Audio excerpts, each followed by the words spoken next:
Welcome to the Explainer. Okay, let's talk about something you probably use every single day if you code in Python. The list. You just append stuff to it, right? And it just keeps growing. But have you ever really thought about how that works? Because it seems like magic, but the engineering behind that simple append is, well, it's way more clever than you might think. So right away, we have a puzzle.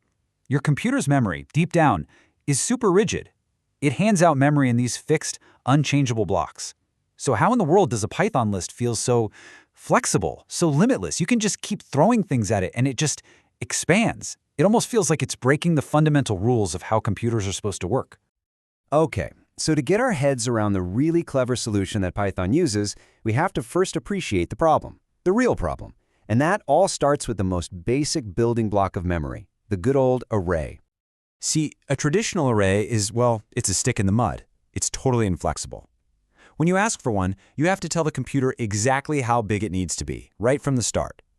And once that space is set aside, that's it. It's locked in. You can't just ask for a little more later. In this bookshelf analogy, it's perfect. Think of an array just like a bookshelf, with a fixed number of slots. You can see it here in this diagram. We've got this chunk of memory, 12 bytes set aside. Once you fill up those slots with your books or your data, you're done. You can't just, magically tack on another shelf. The whole thing is rigid. All right, so if that's our building block, this super rigid thing, how do we get something flexible out of it? Well, this is where the cleverness comes in. Programmers came up with this brilliant workaround called a dynamic array. And this is the secret engine humming away under the hood of every Python list. And I gotta say, the analogy the source material uses for this is just perfect. It says a dynamic array is basically like a hermit crab. Think about it. When a hermit crab gets too big for its shell, it doesn't try to stretch the old one out. Nope. It finds a brand new, bigger shell and just moves everything over. So that growth you see when you append to a list, it's not magic at all. It's actually kind of a brute force, but very deliberate process. Just look at these steps. When your list gets full, Python goes to work behind the scenes. It allocates a totally new, bigger array. Then it painstakingly copies every single element from the old one to the new one. Finally, it just updates your variable to point to this new array and basically throws the old one in the trash. And this diagram shows that move perfectly. You can see it right here. Look at array A. It's packed, totally full. So what does the system do?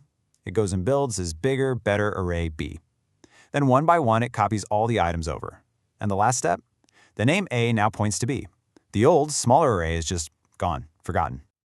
Now, this whole hermit crab strategy is pretty clever, right? But there's a catch. A big one. This whole process of moving house, it isn't free. It comes with a significant and usually hidden performance cost. This is the dramatic twist in our story. Yeah, just think about it for a second. Most of the time when you append an item, it's lightning fast, right? That's because there's still some empty space in the underlying array. But what happens on that one append that fills it up? Suddenly, the cost isn't just adding one little thing. No, the cost is now copying every single item that was already there. If you have 1,000,000 items, you're doing 1,000,000 copy operations, all for one little append. And this chart, wow, it just lays it all bare. It shows you the cost perfectly. Look at that long, flat line at the bottom. That's all your cheap, happy appends. Most operations cost next to nothing. But then, bam, you hit these enormous spikes. Those are the moments our little hermit crab has to find a new shell. That's the massive temporary slowdown caused by copying everything. So you look at a chart like that, and your first thought might be, wow, that's a terrible system, so inefficient. But this is where computer scientists have a really cool trick up their sleeve. It's a way of looking at the problem called amortized analysis. And what it proves is that over the long haul, this strategy is actually brilliant. So what is amortized analysis? Well, in a nutshell, it says, let's stop freaking out about those huge, scary spikes. Let's not focus on the single worst-case scenario. Instead, let's just average the cost out over a whole sequence of operations. It's kind of like we take those spiky peaks from the chart and just smooth them out over all the cheap operations in between. And here is a fantastic way to wrap your head around it. The Cyber Dollar Savings Plan. Imagine every single time you append an item, you pay a flat tax of, say, 3 cyber dollars.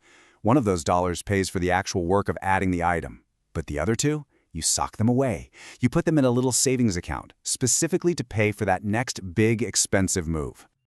You can literally see it happening in this diagram. As each new element gets added to the array, we're tucking away those two S coins, our saved cyber dollars, right alongside it. We're banking computational cash for that inevitable rainy day when we have to resize. And then, when the array is finally full, it's payday. We cash in all those cyber dollars we've been saving up. And that saved up money is exactly what we use to pay for the cost of copying every single one of those old elements to their new home. So that big, expensive operation, it's already been paid for in small installments by all the cheap operations that came before it. This is what makes the average cost so predictable and low. Okay, so the savings plan is brilliant. It works. But there is one more absolutely crucial detail we haven't talked about yet. When our hermit crab decides to move, how much bigger should the new shell be? And this choice, this growth strategy, turns out to be the most important decision of all. Basically, you've got two main choices. On one hand, you have arithmetic growth. That's where you add a fixed number of slots every time. Say you always add 10 extra spots. On the other hand, you have geometric growth, where you multiply the size by some number. The most common way is to just double it. The difference between these two strategies is, well, it's night and day. One leads to what we call O of 1 amortized performance, which is just a fancy way of saying it stays super fast on average. The other leads to O and n squared performance, which is a disaster. It gets slower and slower, exponentially. And you don't have to take my word for it. Just look at these charts. On the left, that's arithmetic growth. See how those cost spikes get closer and closer together? The bigger the list gets, the more often you have to do that expensive move. It's a performance death spiral. But look at the chart on the right. That's geometric growth. The spikes get further apart. The average cost stays nice and flat. Doubling the size is the absolute key. Which brings us to our final, and honestly, our most important point. This quote from the source material just nails it. The choice between add a few slots versus double the size seems like such a tiny, subtle detail, right? A minor implementation choice. But as we've just seen, it is the entire difference between a system that is elegant and efficient and a system that will eventually grind to a complete and utter halt. So let's wrap this all up. Next time you're coding and you casually type .append on a Python list, I want you to remember what's really happening under the hood. It's not magic. It's this whole fascinating story of hermit crabs moving house, of a clever prepaid savings plan with cyber dollars, and of a critical design choice about geometric growth that keeps the entire system humming along efficiently. And it really makes you wonder, right?